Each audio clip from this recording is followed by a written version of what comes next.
Okay, pull up a chair and let's talk about November because, frankly, the cosmos is trying to put us on a timeout and we need to discuss our survival strategy. Forget the fireworks.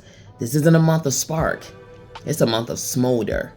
You know, the slow burn that makes you think, is the house on fire? Or did I just leave the stew on too low? The overall theme for this celestial soap opera, I'm calling it the Great Inner Excavation, or why do I suddenly care about my feelings and my bank account? Let's get into it. You're not being asked to climb Mount Everest this month. You're being asked to sit on the couch and feel your feelings for once, which, let's be honest, is sometimes harder than the mountain thing. November starts with the deep, insistent turning inward. The universe isn't handing out answers. It's handing out magnifying glasses and forcing you to look under the rug. We've got the fixed signs, Scorpio and Taurus, dominating the energy, and they are putting on a cosmic wrestling match right in your living room. Scorpio is like that intense friend who stares into your soul and says, let's burn down everything that's fake and talk about our childhood trauma. It demands surrender and deep transformation, whereas Taurus is a comfortable, slightly stubborn friend who says, wait, where's my security blanket? Everything's fine, let's just eat this artisanal bread. It demands security and comfort. You're gonna feel torn. Should you shed that ridiculously outdated habit, or should you cling to the familiar stability that habit once offered you? The catch? This tension is not something to resolve, it's something to feel. It's the universe's way of saying, yeah, that conflict is the lesson. Forget making big, flashy moves.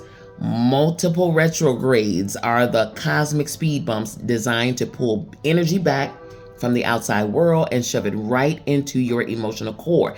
Jupiter and Uranus are already there. Mercury is joining the party. Buckle up. Stability is being questioned. Is this job really secure, or am I just scared to look elsewhere? Power is being examined. Am I giving away my power, or am I hoarding it in a way that doesn't serve me? Trust becomes the currency. Do I trust myself? Do I trust them? This isn't subtle, honey. You'll feel these themes in your body, tension, fatigue, in your bank account, sudden necessary expenses, and your intimate relationships, the old stories resurfacing. You'll want to leap forward, but November just holds up a hand and says stillness, honesty, presence. Not everything that ends is a disaster. Some things end because, honey, you're finally ready to begin again. We love that. Now, November 4th, Mars enters Sagittarius. Mars, the planet of action, moves into the adventurous archer. This is a small shot of espresso after weeks of heavy energy. It lights a fire under your future and beliefs. You'll suddenly have this huge hunger for expansion, for truth and freedom.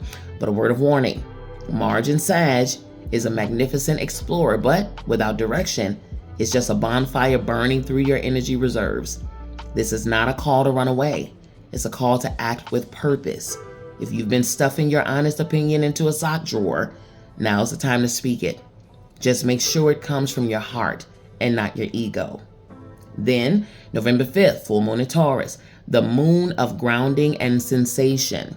This lunation is here to slow the whole damn show down. Taurus doesn't care about your productivity planner. It cares about your nervous system. Under this full earthy light, you may feel the weight of everything you've been carrying, old grief, muscle tension, that quiet longing. Your brain will try to rationalize it away, but Taurus brings you right into sensation. This is a moon of release, but it's not loud or dramatic. It's necessary. Let it show you what no longer nourishes your soul or your body.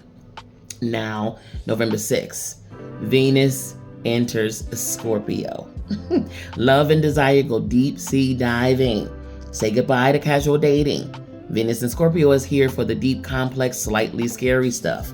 This is the part of love that demands honesty about your defenses, your shadows, and your true needs. Your hunger for intimacy will get louder. Your defenses might rise faster. The lesson? Real love is rarely clean, but it is always honest. Stop trying to be perfect and just let yourself be known. Now look, we're going to take a detour here. Me, as the astrologer, yep, I'm just as much a student of the sky as you are. I want you to know that I feel this November intensity right down to my bones because I have a Venus in Scorpio placement in my own chart. What does that mean for me? Well, one, I value depth, almost to a fault. Venus rules what we love and value. For me, that value is intensity and transformation. I'm not interested in surface level chat. Not at all. I want the soul level truth. It's why my coaching is so focused on deep, honest shadow work. It's just how I'm wired to connect. I will love you fiercely and loyally, but I'll also hold you accountable to your deepest truth because I can't tolerate anything less. And secondly, this transit is my volume up button. So when Venus enters Scorpio, it's like my inner volume gets cranked. My focus on power, vulnerability, and intimacy sharpens. I feel the urge to push for deeper, more real connections, and I'll be using that energy to look at where I might still be hiding parts of myself. Yes, even me. I'm sharing this so you know the energy we're dealing with is potent, and it's asking us both to be brave here. Now, moving on to November 9th, Mercury stations retrograde. We love that. Sarcasm, enter here, okay? The great planetary pause button is push. Here we go. Mercury retrograde is not a cosmic mistake. It's a necessary recalibration. The world won't fall apart, but it will slow down enough for you to see where you've been avoiding clarity. This is not a time for signing big contracts or buying a new car, so stop it. It's a time to listen. What old story are you still repeating that doesn't even belong to you anymore? Use this time to proofread your life. November 20th, we have a new moon in Scorpio, the emotional reset that demands surrender. This isn't a manifest your dreams kind of moon. This is a surrender the old junk kind of moon. Scorpio governs death and rebirth, not as a nice metaphor, but as a surgical process. This is your invitation to shed the old coping mechanism, the expired contract, or the part of yourself that simply doesn't fit the new you. Set intentions rooted in what you are ready to feel and release, not just what you want to attract. Now, November 27th, Saturn stations direct. The taskmaster hands you the blueprint. If you felt blocked, slowed, or tested over the last few months, this is when you get the usable structure. Saturn doesn't reward speed. It rewards integrity. What you commit to now should be rooted in the lessons you actually learned. No need to overperform. Just show up consistently, honestly. My advice, slow down, sweetheart. The most powerful thing you can do is stay present with the discomfort. Let the retrograde show you what you've missed while you were rushing. Let the emotional surges remind you that feeling is not weakness, it's information. Use the Taurus full moon to literally put your feet on the earth.